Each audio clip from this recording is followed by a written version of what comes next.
Hello friends, welcome back to my channel. तो आज हम देखते हैं topic geometry of 2D and 3D। ठीक है, इसमें एक स्पेशल टॉपिक है आपके लिए जो एग्जाम में काफ़ी पूछा जाता है, लाइन।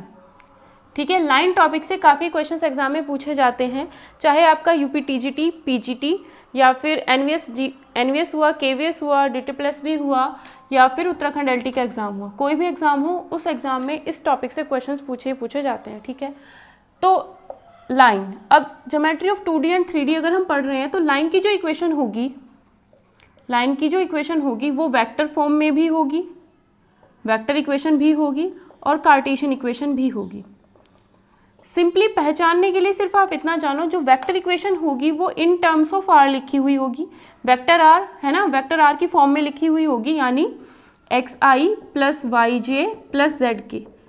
आर का मतलब है xi yj zk। अगर स्पेस में कहीं पर भी एक पॉइंट है, छोटा सा स्पेस में कहीं पर भी एक पॉइंट है, उसके कोऑर्डिनेट x y z हैं, तो इससे आप इस तरीके से करके वेक्टर बना सकते हो xi yj zk। ठीक है, ज़्यादा मैं डिटेल में बताने की कोशिश नहीं करूँगी, बस चीज़ों को ये बताऊँगी कि आपको सिंपल पहचानना कैसे है। ठीक है, कार्टेशियन इक्वेशन जो होगी वो आपकी x y z में लिखी हुई होगी। जैसे आप लिख दो 2x plus 3y plus 4z is equals to 4। तो ये एक इक्वेशन है जो कैसी है, कार्टेशियन फॉर्म में है, यानी एक्स वाई जेड में लिखी हुई होगी। लेकिन जो ये इक्वेशन है ये लाइन की नहीं है। ठीक है, लाइन की इक्वेशन ये नहीं है, यही चीज़ आप समझ लो यहाँ पर। ठीक है, तो वेक्टर इक्वेशन लाइन की जो होती है वो होती है आपकी vector R is equals to vector A plus lambda vector B, और कार्टेशियन इक्वेशन जो होती है लाइन की वो क्या होती है, X minus x1 upon A is equals to Y minus y1 upon B is equals to z minus z1 upon C. तो जब आपको वेक्टर इक्वेशन और कार्टेशियन इक्वेशन लाइन की लिखनी है तो आपको इसमें दो चीज़ें पता होनी चाहिए। क्या? एक तो आपको a के बारे में पता होना चाहिए, जो काम यहाँ पर a करता है वही काम यहाँ पर x1 y1 z1 करता है। मतलब मैंने बताया, अगर हमारे पास x1 y1 z1 पॉइंट है तो इससे बनाएंगे अगर हम वेक्टर तो क्या होगा, x1i y1j z1k, ये हमारा क्या बन जाएगा, वेक्टर बन जाएगा। और इसी वेक्टर को हमने क्या बोल दिया है, वेक्टर ए। ठीक है, अगर वीडियो पसंद आए शेयर ज़रूर कर देना, लाइक और कमेंट भी ज़रूर कर देना। ठीक है, वेक्टर ए जो ये ए और ये ए बिल्कुल अलग है, ये बी और ये बी बिल्कुल अलग है। ठीक है, वेक्टर ए का मतलब है लाइन, अगर लाइन के ऊपर कोई पॉइंट है या फिर लाइन ये पॉइंट जो है लाइन किसी पॉइंट से पास हो रही है ना, मतलब लाइन के ऊपर अगर कोई पॉइंट है जिसके बारे में आपको पता है कि इसका पता क्या है, इसका एड्रेस क्या है, या इसके कोऑर्डिनेट x1 y1 z1 है, तो इससे अगर हम ये वेक्टर बनाते हैं तो वेक्टर a होगा। दैट मीन्स अगर हमें पता है ये लाइन किसी पॉइंट से पास हो रही है तो उस पॉइंट को हम उठा करके यहाँ रख देंगे, उस वेक्टर को उठा करके यहाँ पे रख देंगे और x1 y1 z1 को x1 y1 z1 यहाँ पे रख देना है। ठीक है, अब क्या है, ये वेक्टर b क्या है और a b c क्या है, ये वेक्टर b और ये b बिल्कुल डिफरेंट है। अगर हमें इस लाइन के drs पता है, अगर हमें इस लाइन के drs या फिर डायरेक्शन रेशोज़ पता है तो हम क्या करते हैं, अगर direction ratios a b c हैं, अगर direction ratios a b c हैं तो a b c यानी लाइन के डायरेक्शन रेशोज़ हम यहाँ पर रखते हैं। अगर इनसे हम एक वेक्टर बनाते हैं ai plus bj plus ck, तो वो हो जाता है हमारा वेक्टर b। इससे वेक्टर बनाया, उसको उठा करके यहाँ रख देना, इसमें और कुछ नहीं करना, इसमें भी और कुछ हमें नहीं करना होता है। तो इस फॉर्म में करोगे तो कार्टेशियन फॉर्म आएगी जो एक्स वाई जेड प्लेन के लिए होती है, इसमें करते तो आपकी वेक्टर फॉर्म आ जाती है। ठीक है, दूसरी बात, अब आप कहोगे यहाँ पर डायरेक्शन रेशोज़ या फिर डीआरस क्या होते हैं। डीआरस या डायरेक्शन रेशोज़ का मतलब है, अगर आपके पास एक पॉइंट ये है, एक पॉइंट ये है, किसी लाइन के ऊपर ही, एक लाइन के ऊपर दो पॉइंट हमारे पास हैं और इसके कोऑर्डिनेट है 1 2 3 और इसके कोऑर्डिनेट है 0 1 3, तो इस लाइन के अगर डीआरस पूछे तो इसमें से माइनस कर दो, कितना आएगा, 1 माइनस 0 1, 2 माइनस 1 1, 3 माइनस 3 0। तो इस लाइन के जो कोऑर्डिनेट हो जाए, इस लाइन के जो डीआरस या डायरेक्शन रेशोज़ हो जाएंगे ये। तो जब भी किसी भी लाइन के अगर हमें डायरेक्शन रेशोज़, या तो वो डायरेक्ट दे के रखेगा कि वेक्टर बी आपको कैसे रखना है, ए बी सी की वैल्यूज़ क्या होगी, डीआरस आपको डायरेक्ट दिए हुए होंगे।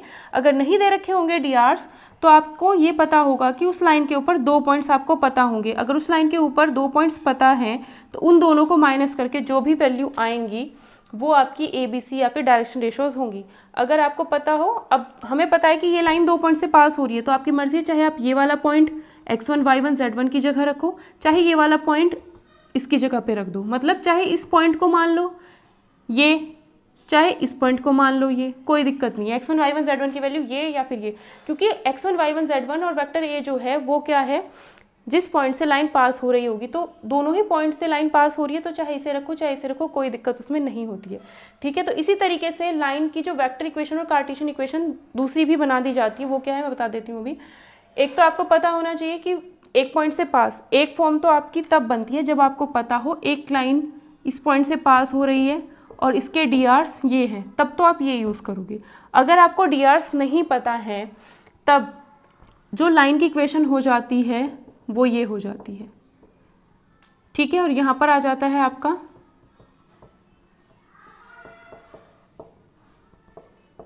बात एक ही है, ये क्या है, अगर 2 पॉइंट पता है तो उन्हें माइनस करके हम क्या निकाल देते हैं, डीआर्स निकाल देते हैं, और उन्हें माइनस करके डीआर्स से एक वेक्टर बनेगा वो यहाँ पर लिख देते हैं, ठीक है। अगर आपको एक पॉइंट पता हो और डीआर्स पता हो तो पहले वाली इक्वेशन यूज़ करनी है, ठीक है।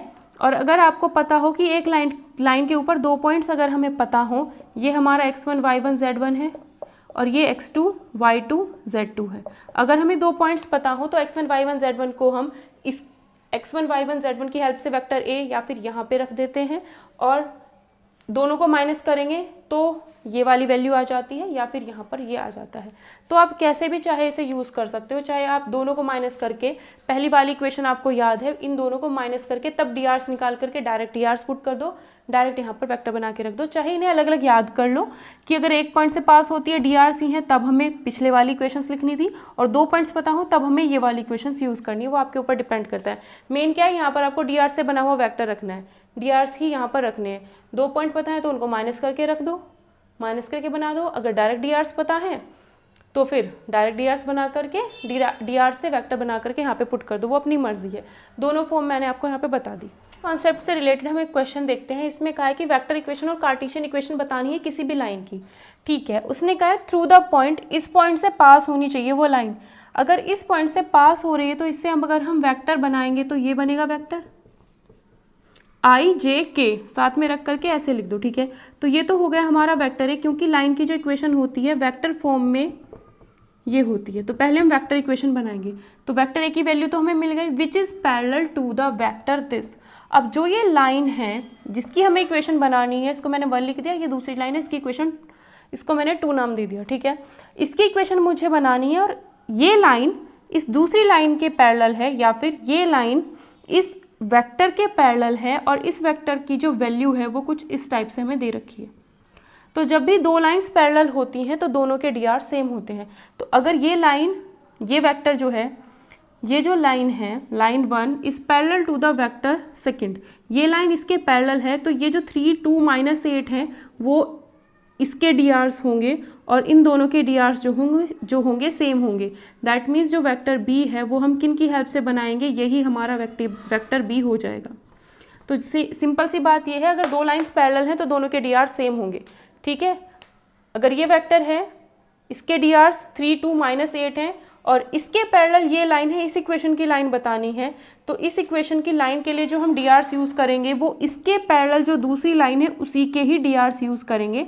दैट मीन्स जो वेक्टर बी है वो हमें यही यूज़ करना है। अगर 2 लाइन सेम पैरेलल होती हैं, अगर 2 लाइंस पैरेलल होती हैं तो उनके डीआर सेम होते हैं, वही चीज़ हमने यहाँ पर यूज़ की। तो हमारी वेक्टर इक्वेशन क्या हो जाएगी, vector R is equals to, जिस पॉइंट से पास हो रही है ये वाली जो लाइन है इस पॉइंट से पास हो रही है और इसका वेक्टर ये है, तो ये हो जाएगा 5 plus 2j minus 4k plus lambda as it is ही रहता है, उसे कुछ नहीं लिखना।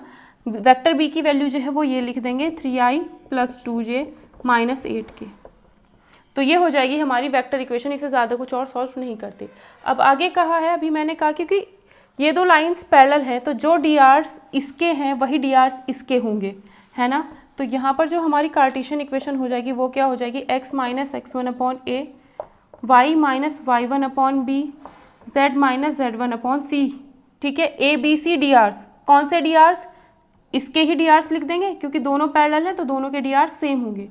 -8 तो यहाँ पर -8, x1 y1 z1 वो पॉइंट है जिससे लाइन पास हो रही होगी, किससे पास हो रही है, इससे पास हो रही है, इससे 5 2 -4 करेंगे तो ये प्लस आ जाएगा, तो कार्टेशियन इक्वेशन हमारी ये हो जाएगी, ठीक। अब सेकंड क्वेश्चन देखते हैं। इसमें क्या है, वेक्टर इक्वेशन बतानी है for the line passing through the 2 points. अगर 2 पॉइंट्स हमारे पास हैं तो हम क्या करें, चाहे तो आप ऐसे लिख सकते हो, 2 पॉइंट से पास होने वाली लाइन की जो इक्वेशन होती है वो ये होती है, vector A plus lambda vector B minus ए।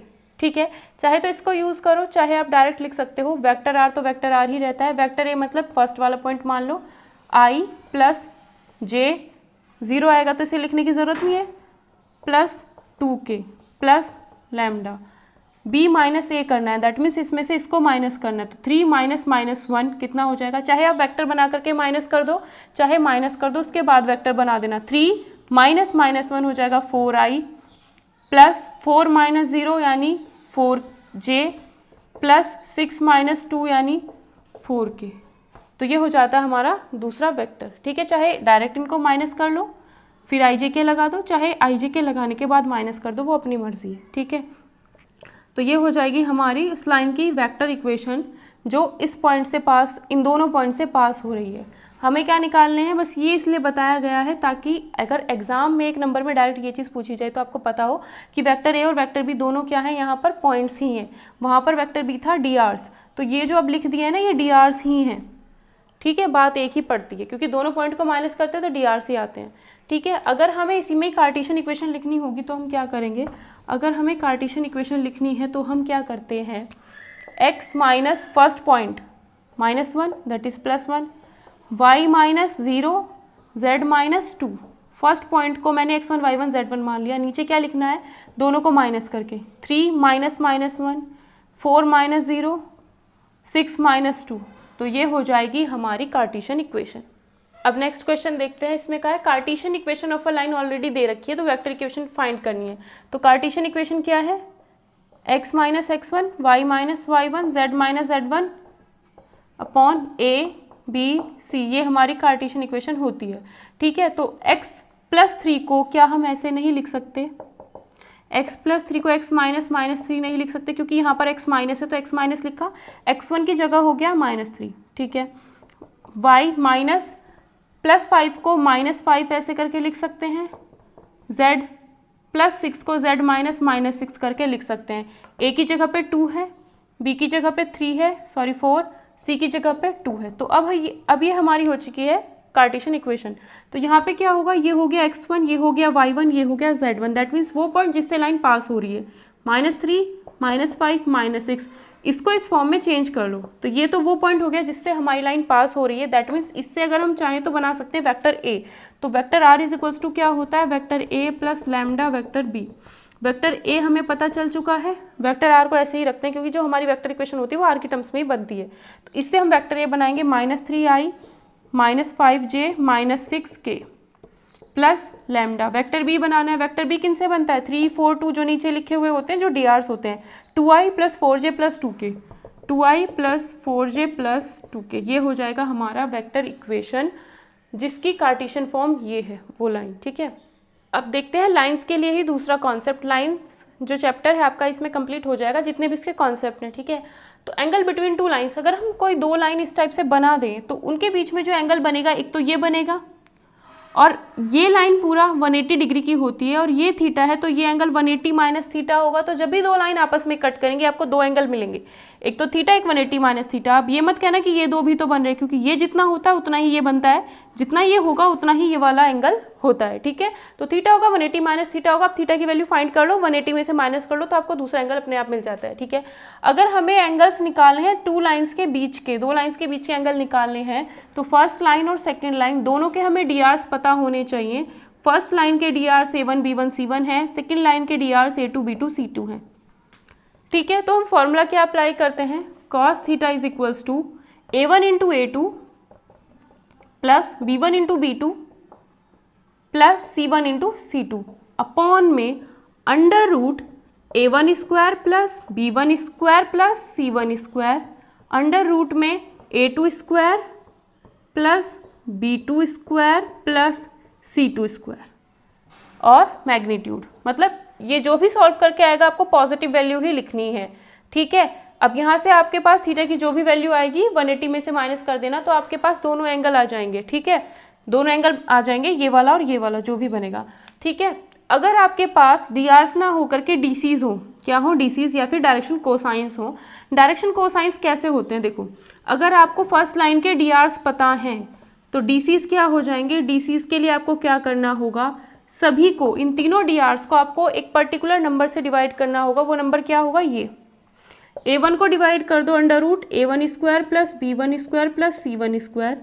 इसी चीज़ से इसको भी डिवाइड कर दो B1 को, और C1 को भी इसी चीज़ से आप डिवाइड कर दो। तो हमारे जो बन जाते हैं वो क्या हो जाते हैं, DCs हो जाते हैं। ठीक है, तो मैंने क्या किया, सेम चीज़ ये यहाँ पर लिखी हुई है, सेम चीज़ ये यहाँ पर भी लिखी हुई है, ये चीज़ से डिवाइड करना है। ठीक है, अंडर रूट में जो भी है, अगर मैं इसको P बोल देती हूँ तो ये लिख दिया मैंने PP। ठीक है, तो ये हो गए हमारे DCs।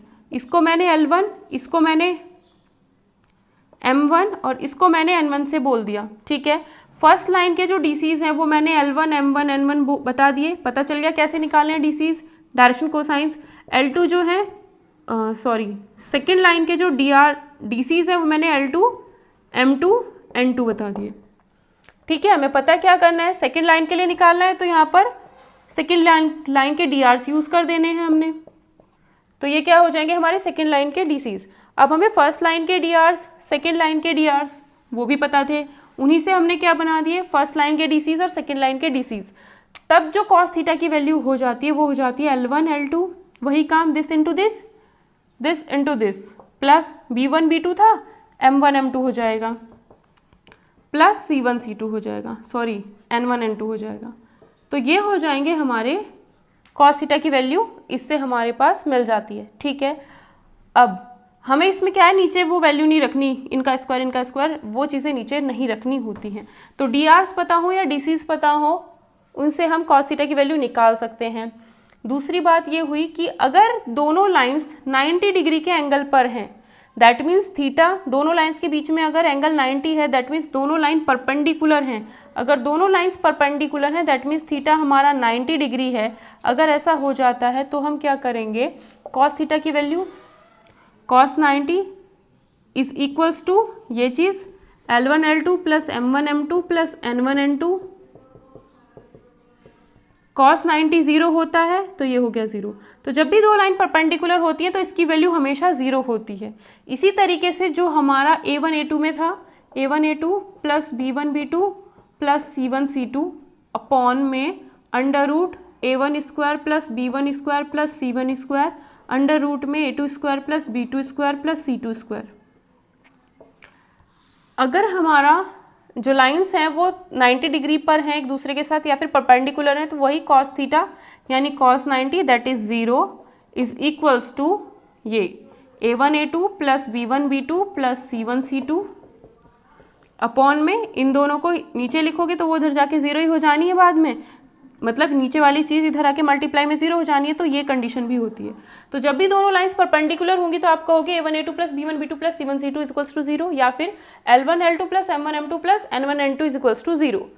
अगर परपेंडिकुलर तो हो गया अब ये, अगर दोनों लाइंस पैरेलल हों, अगर दोनों लाइंस पैरेलल हैं तो दोनों के बीच में कुछ भी एंगल नहीं बनेगा, थीटा की वैल्यू हो जाएगी 0 डिग्री।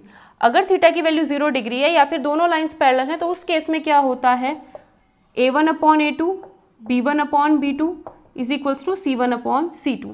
उस केस में क्या हो जाता है, हमारे पास ये कंडीशन हो जाती है।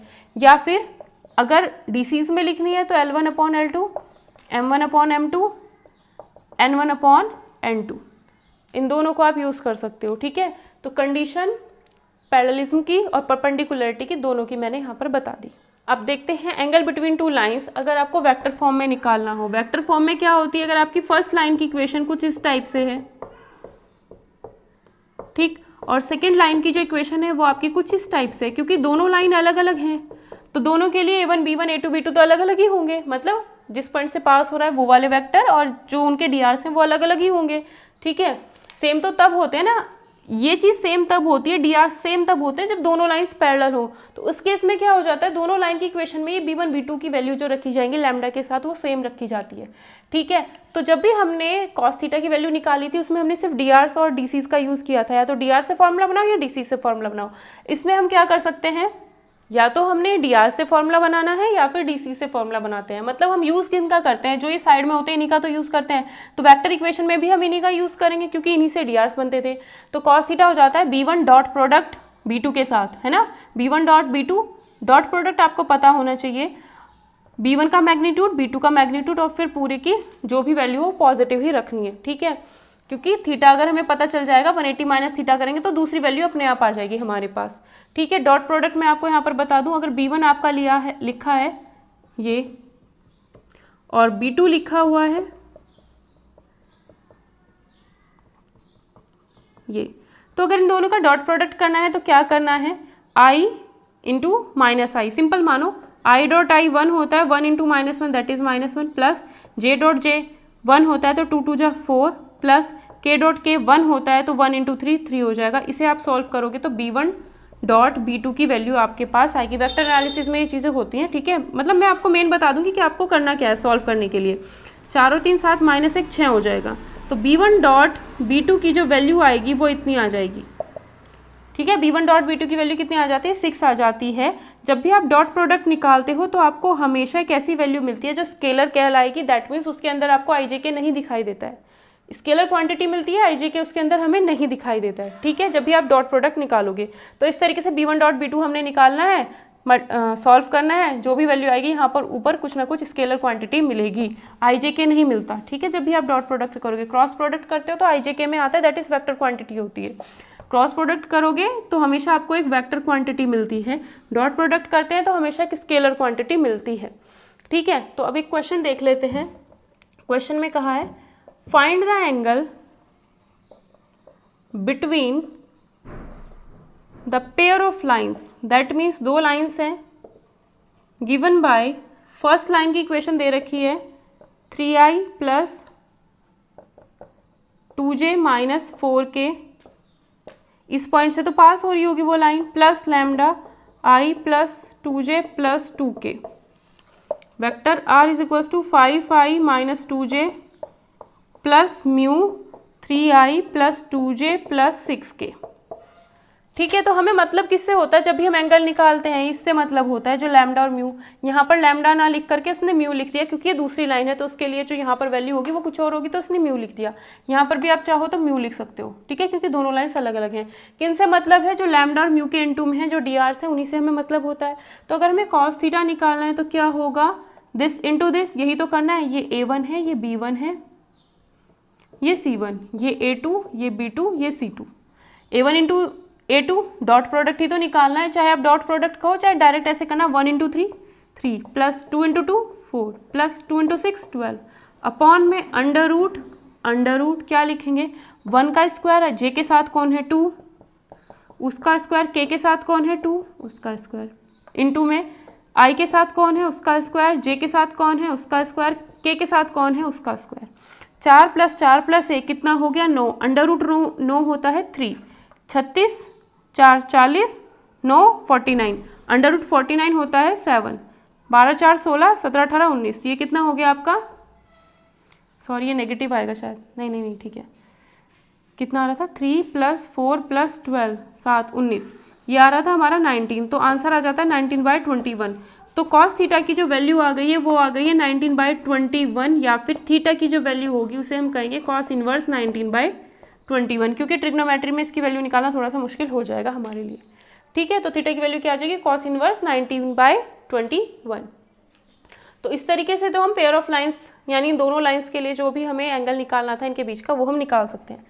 ठीक है, दूसरी क्या चीज़ है, दूसरा क्वेश्चन देखते हैं अब।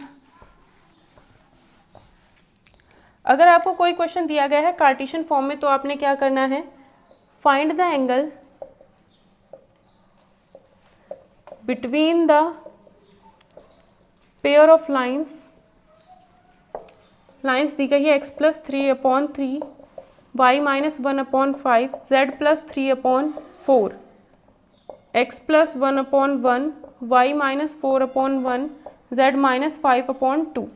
तो हमें क्या निकालना है, एंगल निकालना है। एंगल निकालना है तो DRs का यूज़ करते हैं, DCs का यूज़ करते हैं। DRs मतलब नीचे वाले, मतलब जिस पॉइंट से पास हो रहा है उससे हमें कोई मतलब नहीं है, लाइन किस पॉइंट से पास हो रही है उससे कोई मतलब नहीं है। तो cos थीटा क्या हो जाएगा, 3 × 1 प्लस 5 × 1 प्लस 4 × 2 8। बस ये ध्यान रखना कि ये जो फॉर्म है लाइंस की वही फॉर्म होनी चाहिए जो हमने कार्टेशियन इक्वेशन में पढ़ी है। कार्टेशियन फॉर्म जो पढ़ी है सेम वही लाइन होनी चाहिए, अदरवाइज गड़बड़ हो जाएगा question. x1 y minus y1 z minus z1। तो इसे तो आप लिख सकते हो x माइनस -3, तो नीचे वाले पे तो कोई इफेक्ट नहीं पड़ेगा। मेन बात क्या है, x का कोफिशिएंट 1 होना चाहिए, y का कोफिशिएंट 1, z का कोफिशिएंट 1, वही चीज़ें होनी चाहिए, तब ये नीचे की चीज़ें जो हैं वो ऐसे दिखाई देंगी हमें। ठीक है, ऐसा ना हो यहाँ पे 2x लिखा हुआ है और डायरेक्ट नीचे वाली वैल्यूज़ आपने यूज़ कर दी। आपको ध्यान रखना है कि इसके जैसी ये फॉर्म होनी चाहिए, वो आपको खुद बनानी होगी। अगर यहाँ पर 2x है तो आपको x के साथ जो 2 लिखा हुआ है वो हटाना होगा किसी ना किसी तरीके से, जिसकी वजह से नीचे की वैल्यू चेंज हो जाएगी। ठीक है, क्या किया, दोनों की मल्टीप्लाई कर दी, अपॉन में क्या आएगा, √3 का स्क्वायर प्लस 5 का स्क्वायर प्लस 4 का स्क्वायर, √1 का स्क्वायर प्लस 1 का स्क्वायर प्लस 2 का स्क्वायर, ये आ जाएगा। ये कितना हुआ, √6, तो ये हो गया √6। 16 25 कितने हो गए, 16 और 9 25, 25 और 25 50 हो गए, तो √50 आ गया। √50 का मतलब है 2 × 25, 25 तो रूट से बाहर आ जाएगा, दैट मीन्स 5 √2। और इस √6 को क्या √2 × √3 नहीं लिख सकते, तो √2 कितना हो गया, 2, ये हो गया 2 × √3, ये कितना हुआ, 5 दूनी 10, 10√3 कितना हुआ, 5 और 3 8, 8 और 8 16, 2 5 जा 2 8 जा, 8/5 √3। चाहो तो ऊपर नीचे √3 से मल्टीप्लाई कर दो, कितना हो गया नीचे 3, 5 3 जा 15, 8/15 √3 कॉस थीटा की वैल्यू हो जाएगी, या फिर theta is equals to cos inverse 8/15, 8 √3/15 हमारा आंसर हो जाएगा। ठीक है, ये जो वैल्यू मॉड में थी तो हमें पॉजिटिव ही इसकी वैल्यू रखनी होगी। ठीक से आगे का जो कॉन्सेप्ट है शॉर्टेस्ट डिस्टेंस बिटवीन 2 लाइंस, वो मैं आपको नेक्स्ट वीडियो में प्रोवाइड कर दूंगी। अगर वीडियो पसंद आए तो प्लीज़ वीडियो को शेयर, लाइक और चैनल को सब्सक्राइब ज़रूर कर लेना, ताकि जो भी ऐसी वीडियोज़ अपलोड होंगी उनका नोटिफिकेशन आपको मिल जाए।